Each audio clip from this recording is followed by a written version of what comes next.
기도하고 시작하겠습니다.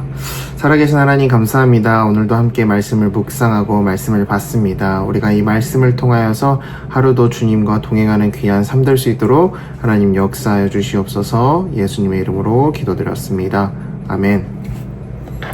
할렐루야. 오늘 말씀은요, 요한복음 21장 15절부터 17절 말씀입니다. 요한복음 21장 15절부터 17절 말씀입니다. 그럼 우리 다 같이 함께 봉독하도록 하겠습니다. 시작. 그들이 조밥 먹은 후에 예수께서 시몬 베드로에게 이르시되 요한의 아들 시몬아, 네가 이 사람들보다 나를 더 사랑하느냐 하시니, 그가 이르되 주님, 그러하나이다. 내가 주님을 사랑하는 줄 주님께서 아시나이다. 이르시되 내 양을 먹이라 하시고, 또 두 번째 이르시되 요한의 아들 시몬아, 네가 나를 사랑하느냐 하시니, 그가 이르되 주님, 그러하나이다. 내가 주님을 사랑하는 줄 주님께서 아시나이다. 이르시되 내 양을 치라 하시고, 세 번째 이르시되 요한의 아들 시몬아, 네가 나를 사랑하느냐 하시니, 주께서 세 번째 내가 나를 사랑하느냐 하심으로 베드로가 근심하여 이르되 주님, 모든 것을 아시오매 내가 주님을 사랑하는 줄 주님께서 아시나이다. 예수께서 이르시되 내 양을 먹이라. 아멘. 할렐루야. 오늘 말씀은요, 요한복음 21장 15절부터 17절 말씀으로 내가 나를 사랑하느냐에 진실된 의미라는 제목으로 우리 함께 말씀을 나눠보고자 합니다. 부활하신 예수님께서요, 시몬 베드로에게 3번 묻습니다. 요한의 아들 시몬아, 네가 나를 사랑하느냐?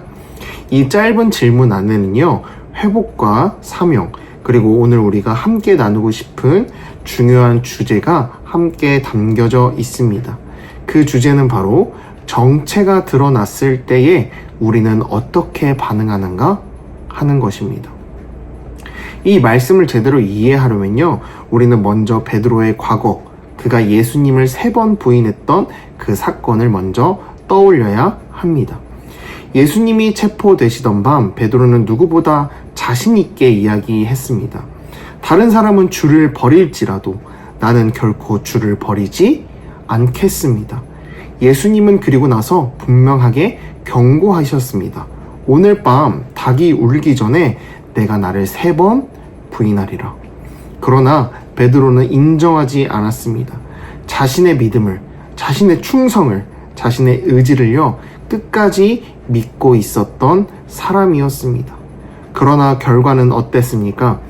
여종의 한마디에 베드로는 무너졌고 사람들의 시선 앞에서 흔들렸습니다. 그래서 결국 3번이나 이렇게 고백하게 됩니다. 나는 그 예수라는 사람을 모릅니다. 나는 그 예수라는 사람을 모릅니다. 그 순간 닭이 울렸고 베드로는 밖에 나가서 심히 통곡하게 됩니다.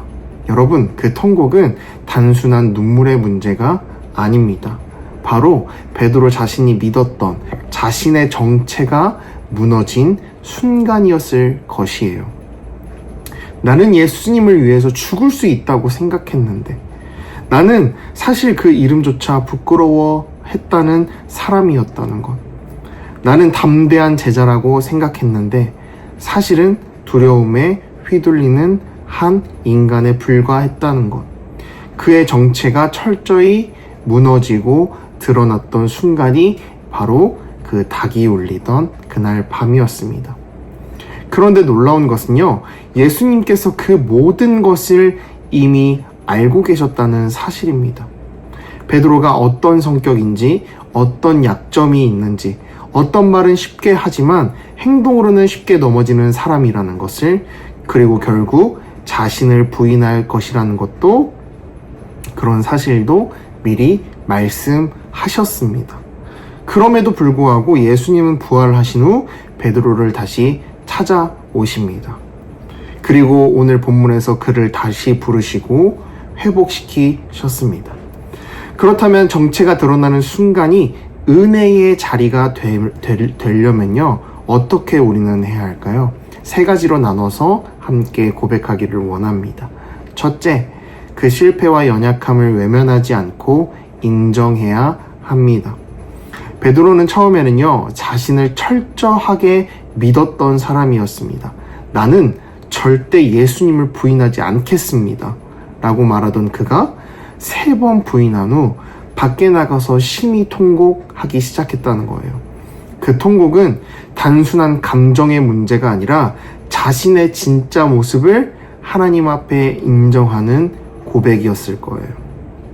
세상에 절대라는 말은 없습니다.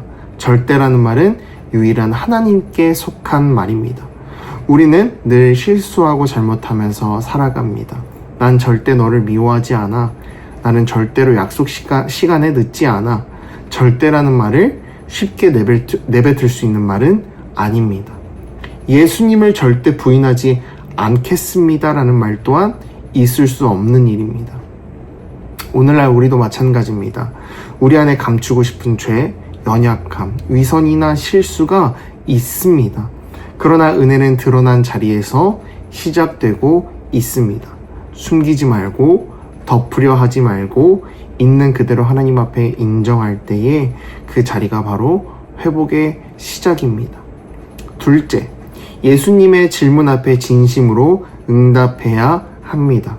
예수님은 베드로에게 왜 그랬냐? 베드로야, 나를 왜 부인했냐? 라고 따지지 않으셨습니다.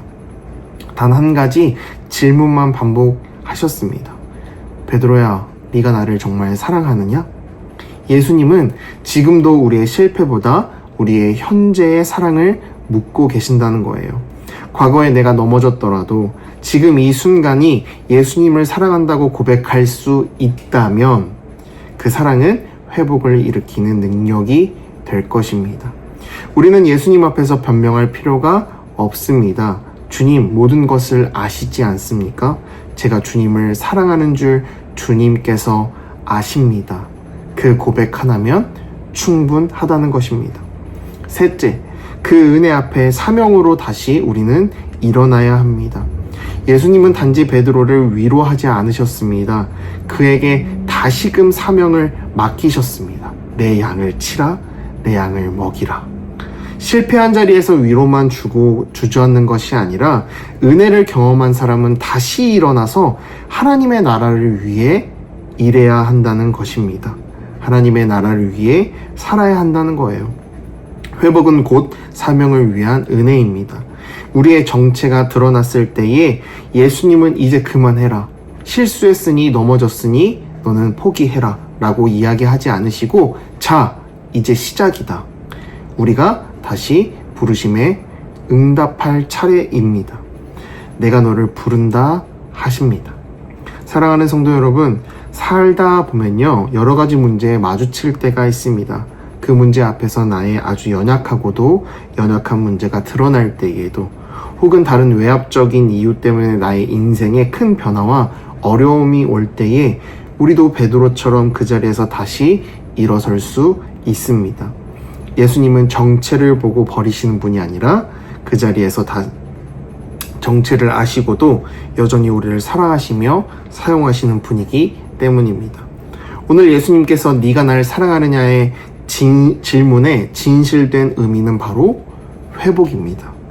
우리의 삶이 늘 언제나 예수님과 하나님 안에서 진실된 회복이 있기를 축복드립니다. 기도하겠습니다. 살아계신 하나님 감사합니다. 오늘도 주님과 함께 말씀을 나누면서 정말 네가 나를 사랑하느냐의 그 진실된 의미는 하나님께서 우리와 진실된 회복을 원하고 있다는 귀한 말씀인 줄 믿습니다. 하나님, 우리의 어려움이 드러날 때에, 우리의 연약함이 드러날 때에 우리가 하나님 앞에서, 베드로가 하나님 앞에서 사랑한다고 말했던 것처럼 우리가 하나님 앞에서 주님을 사랑한다고, 주님을 여전히 사랑한다고 고백하는 귀한 공동체 될 수 있도록 하나님 인도하여 주옵소서. 또 이 말씀을 듣고 하루를 살아갑니다. 하루 동안 주님과 동행하게 하시고 그 하나님의 놀라운 은혜를 경험하는 귀한 하루 될 수 있도록 인도하여 주옵소서. 예수님의 이름으로 기도드렸습니다. 아멘.